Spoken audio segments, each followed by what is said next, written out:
Hello, నేను miss రావు.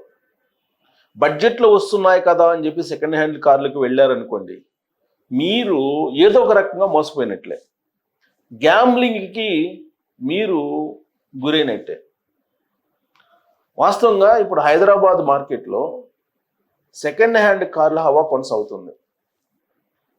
First hand కార్ల కంటే సెకండ్ హ్యాండ్ కార్ల హవానే రకరకాల రూపంలో, ఆన్లైన్ ఆక్షన్ రూపంలో, సోషల్ మీడియాలో పోస్ట్ చేయడం ద్వారా, ఢిల్లీ నుంచి మేము కారు తీసుకొస్తాం, ముంబై నుంచి తీసుకొస్తాం, బెంగళూరు నుంచి తీసుకొస్తాం, లేదా ఇతర ప్రాంతాల నుంచి తీసుకొచ్చి చాలా చీప్గా ఇచ్చేస్తాం, ఇలా చెప్పి అనేక మంది అడ్వాన్సులు తీసుకుని ఎగ్గొట్టినటువంటి వాళ్ళు ఉన్నారు.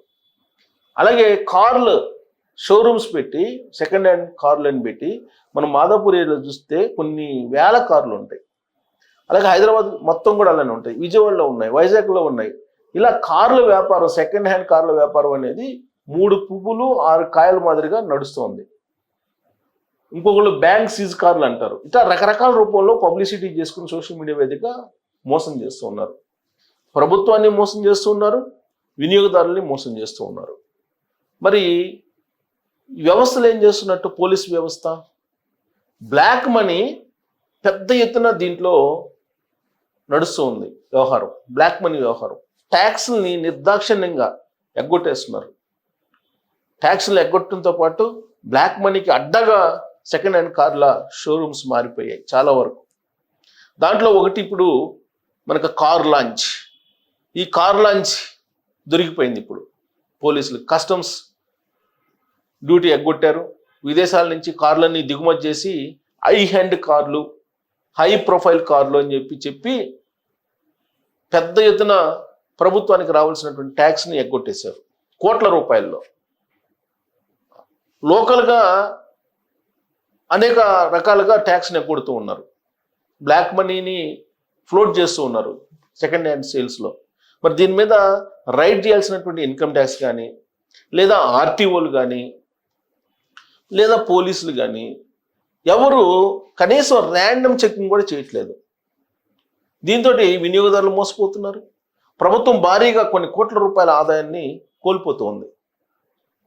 ఇప్పుడు కార్ లాంచ్ పేరుతోటి విదేశాల నుంచి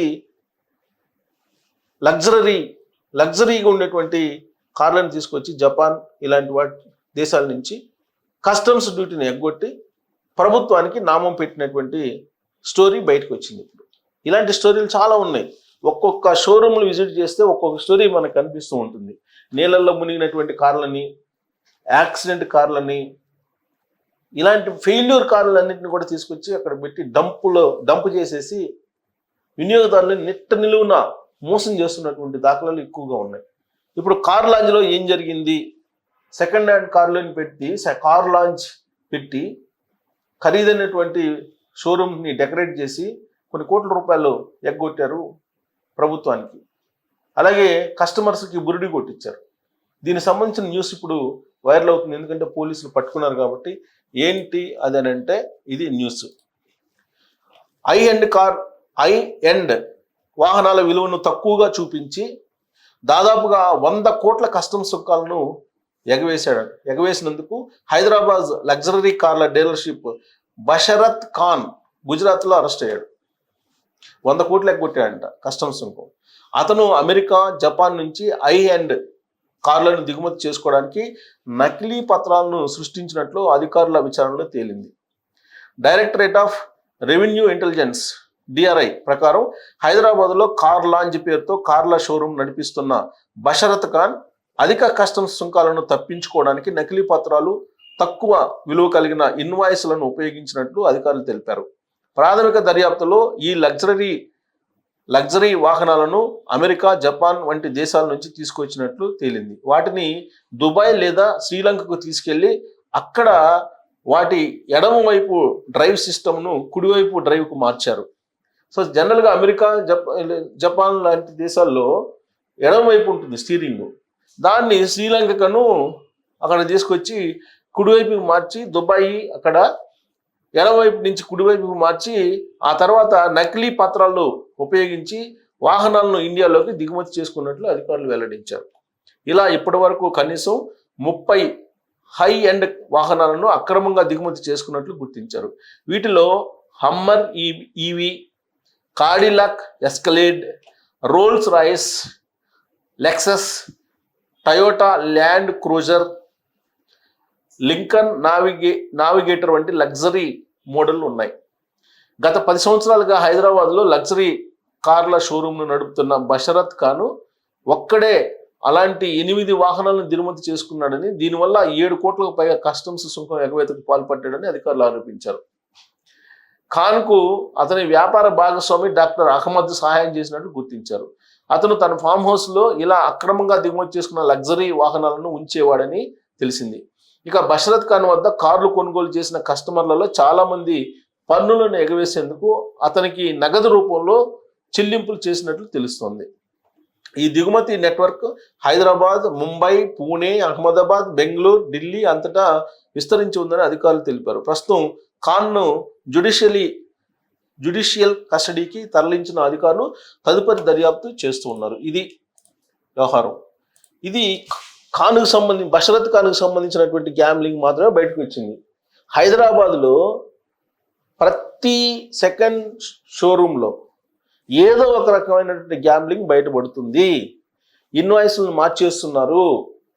ఇన్వాయిస్లని మార్చడంతో పాటు యాక్సిడెంట్ కార్లను తీసుకొచ్చి రకరకాలుగా వాటిని గ్యాంబ్లింగ్ చేసి బ్లాక్ మనీ ఫ్లోట్ ఎక్కడుందా అంటే మొత్తం మేజర్ భాగం హైదరాబాద్ సెకండ్ కార్ల షోరూంలోనే ఉంది. అలాగే విజయవాడ ఇలా సెకండ్ హ్యాండ్ షోరూముల్లో మీకు తెలుగు రాష్ట్రాల్లో విచ్చలవిడిగా బ్లాక్ మనీ ఫ్లోటింగ్ అవుతుంది.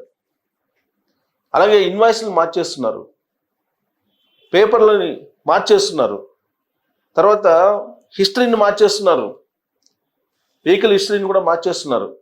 ఇట్లా రకరకాల రూపంలో గ్యాంబ్లింగ్ చేస్తున్నారు. మీకు వెహికల్స్ని కొన్న తర్వాత పార్ట్స్ని కూడా మార్చేస్తున్నారు. పార్ట్స్ని రీప్లేస్ చేసేసి వాటిని ఎక్కువ రేటుకి అమ్మేస్తున్నారు. ఇలా అడుగడుగున అనేక రకాల మోసాలు సెకండ్ సేల్స్లో కనిపిస్తూ ఉన్నాయి. ఇప్పుడు బషరత్ ఖాన్దే మనకు వెలుగులోకి వచ్చింది. అసలు బషరత్ ఖాన్ అయితే ఏకంగా స్టీరింగ్ని లెఫ్ట్ నుంచి రైట్కి మార్చి దిగుమతి చేసాడని చెప్పి ఇప్పుడు తెలుస్తుంది. గత 10 సంవత్సరాలుగా చేస్తుంటే ఇప్పటి వరకు పట్టుకోలేకపోతున్నారు. పోలీసులు కానీ, ఇన్కమ్ ట్యాక్స్ కానీ, విజిలెన్స్ కానీ, లేదా ఆర్టీఓ రోడ్ ట్రాన్స్పోర్ట్ ఆఫీసర్స్ కానీ, ఆర్టీఓలు అయితే అసలు వాళ్ళు ఆఫీసుల నుంచి కదలరు.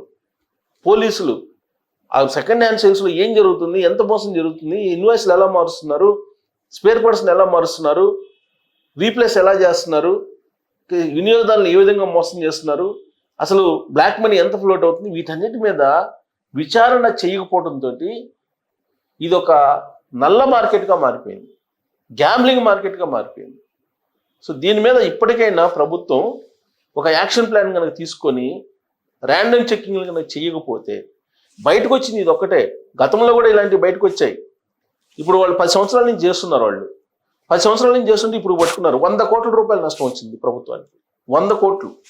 మరి ఇలాంటి 100 కోట్లు సెకండ్ సేల్స్లో ఎంతమంది ఎగ్గొట్టి ఉంటారు? మరి ప్రభుత్వం ఆదాయం రావట్లేదు అని చెప్తుంది. మరి ఇలాంటి వాటి మీద నిఘా పెడితే కదా ఆదాయం వచ్చేది. బ్లాక్ మనీ ఫ్లోట్ని తగ్గిస్తే కదా ఆదాయం వచ్చేది. మరి అలాంటివి చేయకుండా ప్రభుత్వం ఉదాసీనంగా వ్యవహరిస్తుంది. ప్రత్యేకించి ఆర్టీఓలు ఉదాసీనంగా వ్యవహరించడం వల్లే ఈ విధమైనటువంటి గ్యాంబ్లింగ్ నడుస్తుంది అనే దానికి ఒక ఉదాహరణ ఈ ఇన్సిడెంట్. కస్టమ్స్ పట్టించుకోరు, పోలీసులు పట్టించుకోరు, ఆర్టీఓలు పట్టించుకోరు, విజిలెన్స్ పట్టించుకోరు, ఇన్కమ్ ట్యాక్స్ పట్టించుకోరు. విచ్చలవిడిగా ఎవరికి తోచిన విధంగా వాళ్ళు మోసం చేస్తున్నారు.